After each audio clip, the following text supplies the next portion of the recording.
जीवन में एक दौर संघर्ष को समर्पित होता है। ये एक ऐसा दौर है जो ये तय करता है कि हम सफलता पाने के कितने लायक हैं। बिना संघर्ष किए हम कभी भी सफल नहीं बन सकते। संघर्ष का दौर न सिर्फ हमारी परीक्षा लेता है, बल्कि मुसीबतों से लड़ने के लिए पराक्रमी भी बनाता है। कठिन परिस्थितियां एक वॉशिंग मशीन की तरह होती हैं, जो हमें ठोकरें लगाती हैं, घुमाती हैं, निचोड़ती भी हैं। लेकिन जब भी हम इनसे बाहर आते हैं तो हमारा व्यक्तित्व पहले की अपेक्षा अधिक साफ, चमकीला और बेहतरीन होता है। जीवन में परिवर्तन के लिए या कुछ बड़ा हासिल करने के लिए संघर्ष करना बेहद जरूरी है। जो इंसान इस दौर में घबरा जाता है और इस वक्त का सामना किए बिना पीछे हट जाता है, उसे कभी भी सफलता नहीं मिलती। हेलो इंडिया, मैं हूं प्रीति।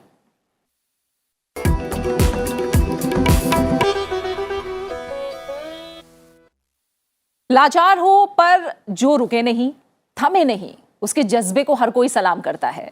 ऐसे कई वाकये हमारे सामने आते हैं जो न सिर्फ हमें उम्मीद और जज्बातों से सराबोर कर देते हैं, बल्कि हौसला भी भरपूर देते हैं। आइए आज भी एक ऐसे ही वाकये की सबसे पहले बात करते हैं। दिल्ली में रह रहे एक दिव्यांग शख्स, जिनके हाथ और पैर दोनों नहीं हैं, बावजूद इसके उनके चेहरे पर निराशा नहीं बल्कि एक जीवंत मुस्कान बनी रहती है। अपने हालातों का ये शख्स पूरे जज्बे के साथ सामना करते हुए दिल्ली की सड़कों पर मॉडिफाइड रिक्शा चलाते हैं और बड़ी मेहनत मशक्कत करके अपने परिवार का पालन पोषण करते हैं। इतने मुश्किल हालातों में भी हार ना मानने वाले इस शख्स के जज्बे को महिंद्रा ग्रुप के चेयरमैन आनंद महिंद्रा ने भी सलाम किया। स्कूटी चला रहा है भाई, बहुत बढ़िया। इस दिव्यांग शख्स के चेहरे पर बसी मुस्कान तो देखिए। अपने कठिन हालातों से तालमेल बिठाते हुए कैसे ये आगे बढ़ता जा रहा है अपने मॉडिफाइड रिक्शे पर। इस शख्स का वीडियो सोशल मीडिया पर तेजी से वायरल हो रहा है। देखिए कैसे ये किसी के सवालों का हंसते हुए जवाब दे रहा है। इसकी मॉडिफाइड गाड़ी में स्कूटी का इंजन लगा है, सामने की तरफ बाइक की हेडलाइट लगी है। हाथ नहीं है, फिर भी ये गाड़ी के हैंडल को बड़ी आसानी से मोड़कर दिखा रहा है। एक्सीलेटर देकर और ब्रेक लगाकर भी दिखा रहा है। हैंडल के एक साइड में स्विच दिया है, जिसे दबाने पर गाड़ी स्टार्ट हो जाती है और फिर चल पड़ती है बिंदास अंदाज में।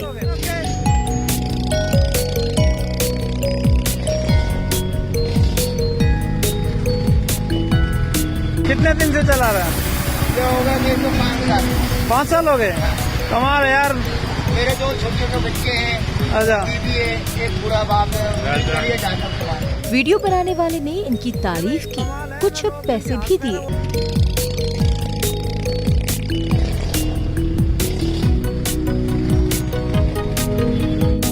महिंद्रा ग्रुप के चेयरमैन आनंद महिंद्रा ने इनका वीडियो शेयर करते हुए लिखा कि मैं अपनी टाइमलाइन पर जो वीडियो शेयर कर रहा हूँ, पता नहीं वो कितना पुराना है या कहाँ का है, लेकिन मैं इस सज्जन को देखकर हैरान हूँ, जिसने न केवल अक्षमताओं का सामना किया है, बल्कि उसके पास जो कुछ है उससे काम कर रहा है। इसके बाद आनंद ने अपने सहयोगी राम और महिंद्रा लॉजिस्टिक्स को टैग करते हुए पूछा, राम, क्या महिंद्रा लॉजिस्टिक उन्हें लास्ट माइल डिलीवरी के लिए बिजनेस एसोसिएट बना सकता है? रिक्शा चालक को असली सुपर हीरो का तमगा देते हुए जवाब में कहा गया कि उसे जल्द से जल्द ट्रैक करने की कोशिश की जा रही है और वो हमारे देश की सप्लाई चेन के लिए एक एसेट होंगे। आनंद महिंद्रा ने ये वीडियो 27 दिसंबर को दोपहर 3:39 पर शेयर किया था। अब तक इस वीडियो को 4 लाख से ज्यादा बार देखा जा चुका है। वीडियो को हजारों लोगों ने रीट्वीट किया। कई लोग इसे कोट ट्वीट भी कर चुके हैं। इसे पसंद करने वालों की संख्या लगातार बढ़ती जा रही है। इस मेहनतकश रिक्शा चालक के पास ट्विटर पर मिलने वाला जॉब ऑफर जल्द पहुंचे, ऐसी दुआ सब लोग कर रहे हैं। और आइए अब बात करते हैं कोरोना की, यानी कोविड की और इससे जुड़ी तमाम अहम जानकारी की। जो कोविड का ओमाइक्रॉन वेरिएंट है, उसे लेकर आज हम अपने एक्सपर्ट से खास चर्चा करेंगे और जानेंगे कि होम्योपैथी के जरिए कैसे कोविड की चुनौती का इलाज और बचाव दोनों किया जा सकता है। और हमारे साथ आज इस पर चर्चा के लिए जुड़ रहे हैं डॉक्टर अशोक शर्मा, जो आयुष निदेशालय में मुख्य चिकित्सा अधिकारी होम्योपैथी हैं। डॉक्टर अशोक शर्मा, बहुत बहुत स्वागत है आपका। संसद टीवी के साथ जुड़ने के लिए आपका बहुत बहुत धन्यवाद। डॉक्टर शर्मा, अब सबसे पहले हमें बताइए, जिसकी चर्चा सबसे ज्यादा है फिलहाल, ओमाइक्रॉन वेरिएंट, ये कैसे बाकी जो वेरिएंट है उनसे अलग है? क्या आपको लगता है कि ये ज्यादा या कम खतरनाक है? क्या जानकारियां हैं इसे लेकर अभी तक? देखिए प्रीति जी, सबसे पहले तो हमारे सभी दर्शकों को बहुत बहुत नववर्ष की शुभकामनाएं। लेकिन नववर्ष में जब हम घुसे, एंटर करे, तो एक कोविड का एक नया वेरिएंट हमारे सामने आ गया, जिसको ओमाइक्रॉन के नाम से फिर बार बार हमारे सामने आ रहा है।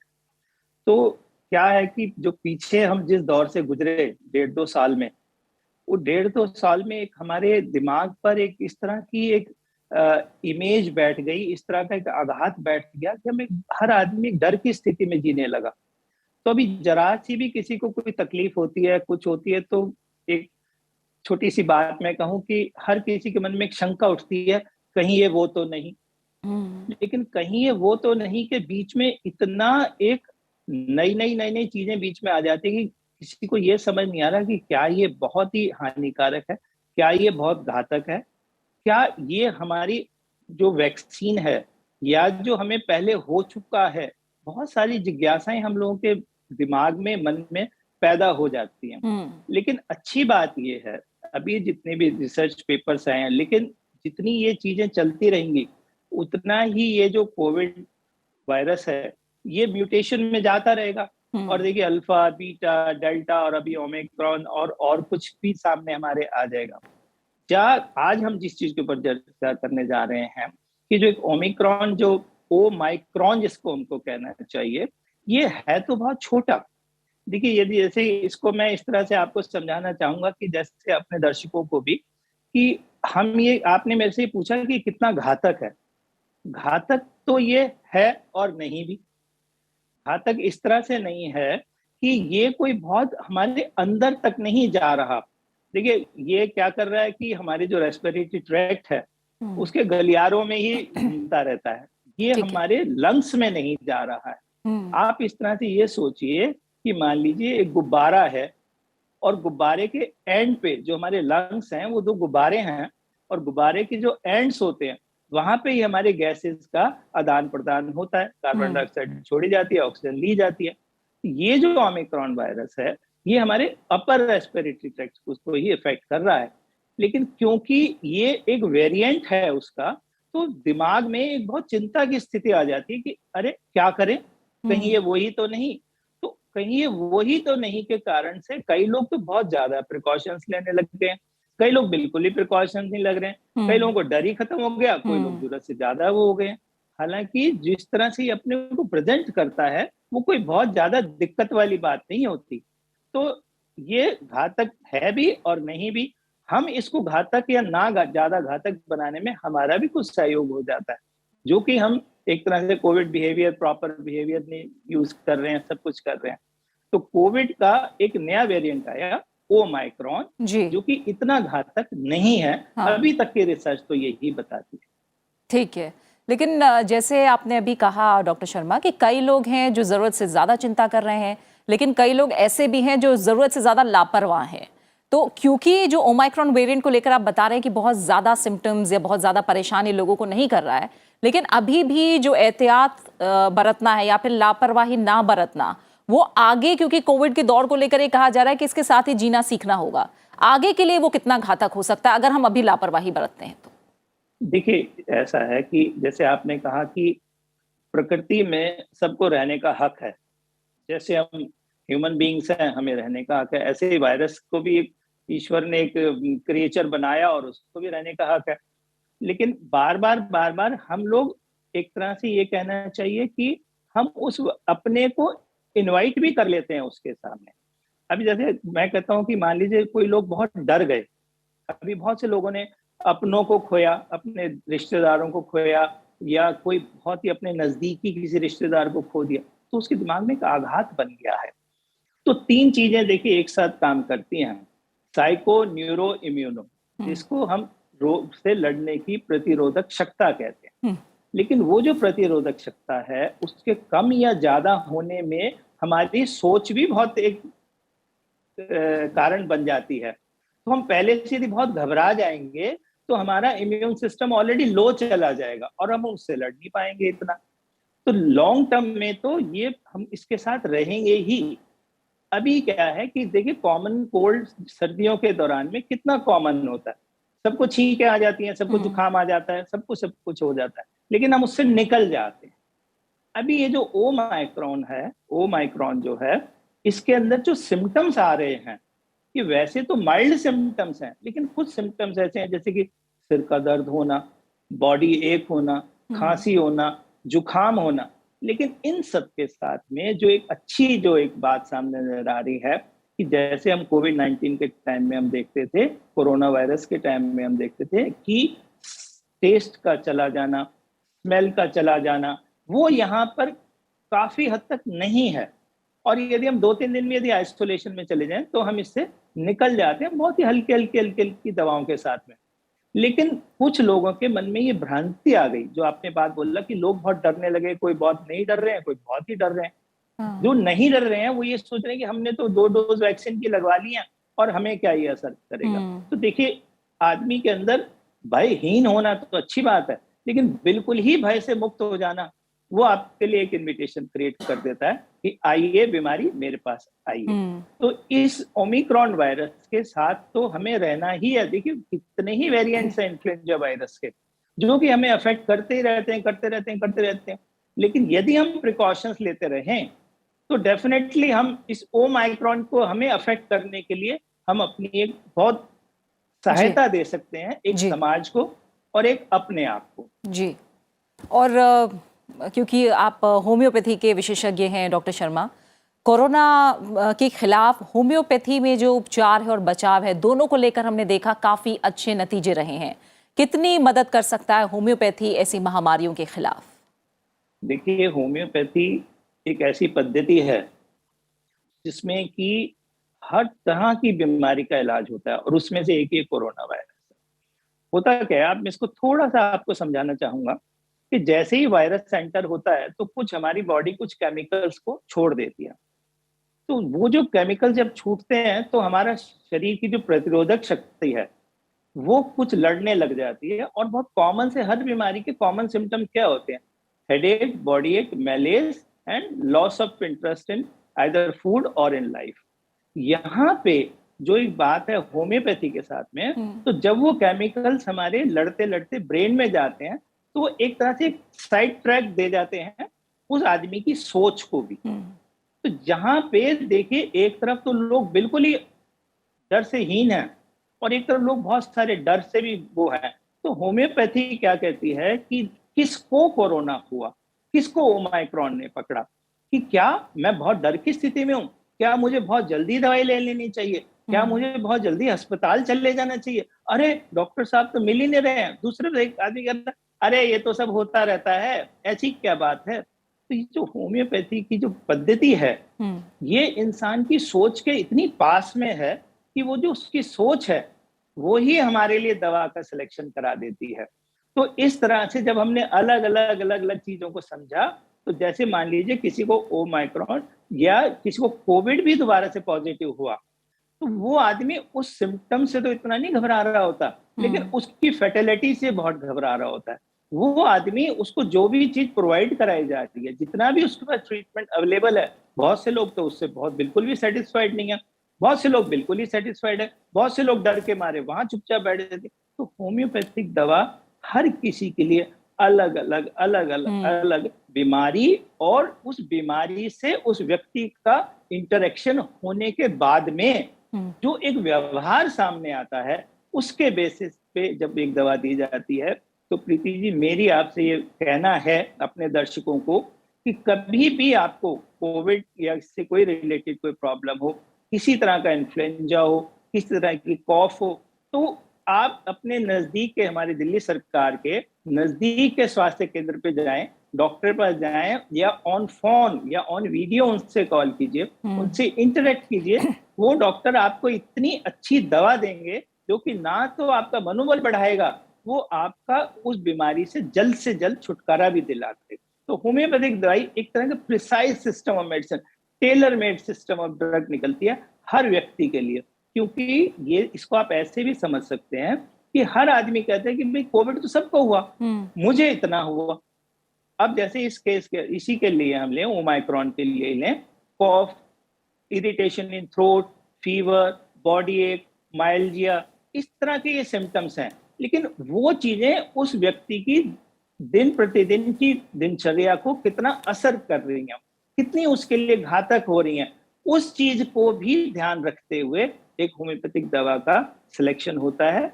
और जब वो दवा उसको दी जाती है तो वो आप माने with in the shortest possible time वो शरीर की बीमारी से लड़ने की जो प्रतिरोधक शक्ति है उसको और स्ट्रेंथन कर देता है और वो बीमारी से बाहर निकल जाता है। बिल्कुल, बहुत बहुत शुक्रिया डॉक्टर अशोक शर्मा, आपका ये तमाम जो महत्वपूर्ण जानकारी है वो हम तक पहुंचाने के लिए बहुत बहुत धन्यवाद आपका। धन्यवाद। और फिलहाल हम यहाँ रुकेंगे एक छोटे से ब्रेक के लिए, और ब्रेक पर जाते जाते आपको दिखाते हैं नासिक के नंदुर मधमेश्वर में आ रहे प्रवासी पक्षियों की तस्वीरें। आप बने रहे हमारे साथ, ब्रेक के बाद आपको बताएंगे आज के दिन से जुड़ा इतिहास भी।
इन दिनों आजादी के अमृत महोत्सव के अंतर्गत अनेक कार्यक्रम आयोजित किए जा रहे हैं। इसी क्रम में विदेशों में भारत की कला, संस्कृति और खान-पान से संबंधित कई कार्यक्रम हुए। साथ ही ग्वालियर में होने वाले तानसेन समारोह की भी अलग ही रौनक रही। काशी में भी विशेष फिल्म महोत्सव, साबरमती नदी के किनारे सांस्कृतिक संध्या और चंडीगढ़ में कला कुंभ का भी हुआ आयोजन।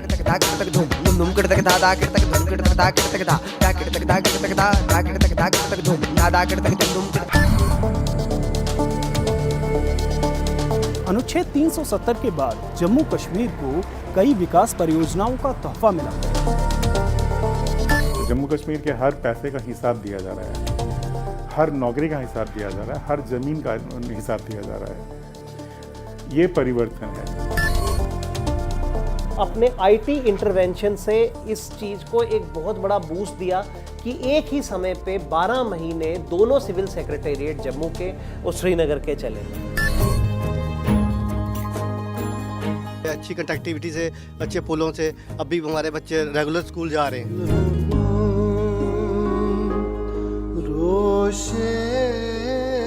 टूरिस्ट इस साल आया है, बहुत है, हमको मुंबई में अच्छा आया टूरिस्ट इधर आया। जो भी डायग्नोसिस होगी, जो भी मेडिसिन उनका जो भी खर्चा होगा वो यही कवर करता है आयुष्मान भारत।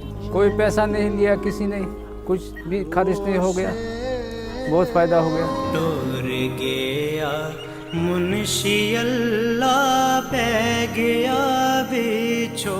जम्मू कश्मीर पर अपनी श्रृंखला की इस कड़ी में हम जानेंगे बदलाव की नई बयार के बारे में। ओ लगी कैंची गमा दी।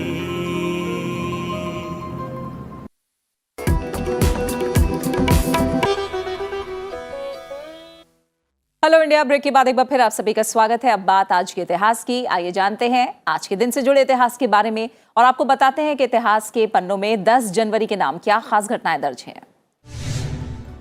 10 जनवरी वर्ष 1920 में राष्ट्र संघ लीग ऑफ नेशंस की स्थापना हुई। राष्ट्र संघ का मुख्य कार्यालय स्विट्जरलैंड के जिनेवा शहर में स्थापित किया गया। प्रथम विश्व युद्ध के बाद संसार में शांति स्थापित करने के लिए जितने भी प्रयास किए गए उनमें सबसे प्रमुख राष्ट्र संघ का गठन था। युद्ध में हुए अपार जनधन के विनाश के कारण विश्वव्यापी स्तर पर अंतर्राष्ट्रीय संस्था की स्थापना का अनुभव किया गया। राष्ट्र संघ इसी अवधारणा का परिणाम था। इस संस्था की स्थापना का मुख्य उद्देश्य विश्व में हथियारों को कम करना, युद्ध के कारणों को समाप्त करना और विश्व में शांति बनाए रखना था। बाद में वर्ष 1945 में राष्ट्र संघ के ढांचे और उद्देश्यों को संयुक्त राष्ट्र संघ द्वारा अपनाया गया। 10 जनवरी वर्ष 2006 में भारत सरकार द्वारा विश्व हिंदी दिवस मनाने की घोषणा हुई। हिंदी दिवस और विश्व हिंदी दिवस के बीच एक मुख्य अंतर है। 14 सितंबर वर्ष 1949 को संविधान सभा ने हिंदी को राजभाषा के रूप में अपनाया। तभी से इस दिन को हिंदी दिवस के रूप में मनाया जाता है। दुनिया भर में हिंदी के प्रचार प्रसार के लिए पहला विश्व हिंदी सम्मेलन 10 जनवरी वर्ष 1975 को महाराष्ट्र के नागपुर में आयोजित किया गया। वर्ष 2006 से हर साल 10 जनवरी को विश्व भर में विश्व हिंदी दिवस मनाया जाने लगा।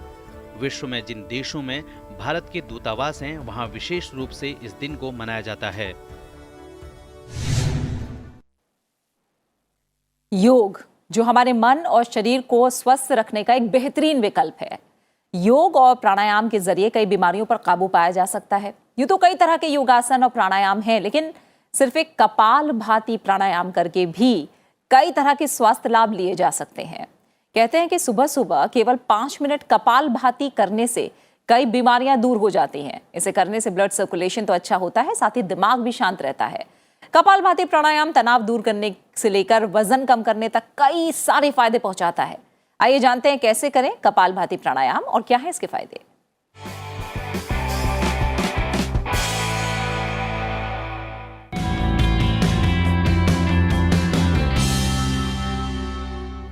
कपालभाति, किसी भी आरामदायक स्थिति में बैठ जाएं। कमर गर्दन को सीधा करें। दोनों हाथ ज्ञान मुद्रा में, आंखें कोमलता से बंद। अब लंबा गहरा श्वास लें। श्वास छोड़ते हुए पेट की मांसपेशियों को अंदर की ओर ले जाएं। केवल श्वास छोड़ने पर ध्यान दें, श्वास लेने पर ध्यान ना दें। अपनी छाती और कंधे वाले भाग को स्थिर रखते हुए 10 आवृत्तियां कर जाएं।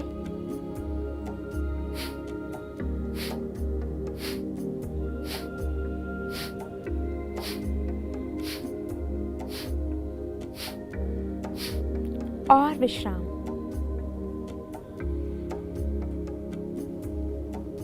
इसी प्रकार 10 आवृत्तियां और दोहरा जाएं। जिन्हें हाई बीपी की समस्या हो, हर्निया की समस्या हो, जिनकी रीसेंट एब्डोमिनल सर्जरी हुई हो, वह इस अभ्यास को ना करें।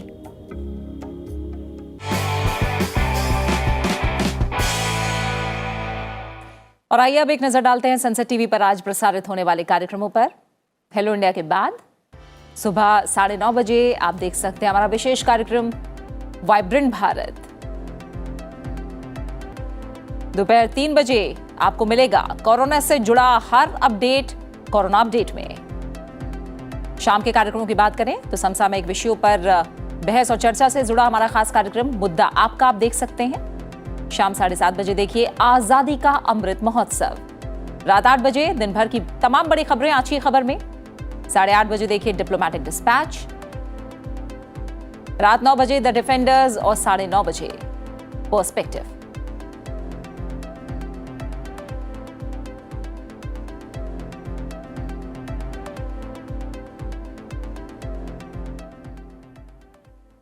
और इसी के साथ फिलहाल वक्त हो चला आपसे इजाजत लेने का और आज के कलाकार के साथ आपको जाते जाते छोड़कर जाएंगे। और आज हम आपको दिखा रहे हैं छऊ नृत्य की मनमोहक प्रस्तुति। आप देखिए इसकी झलकियां और मुझे दीजिए इजाजत और अपना अच्छे से ख्याल रखिए।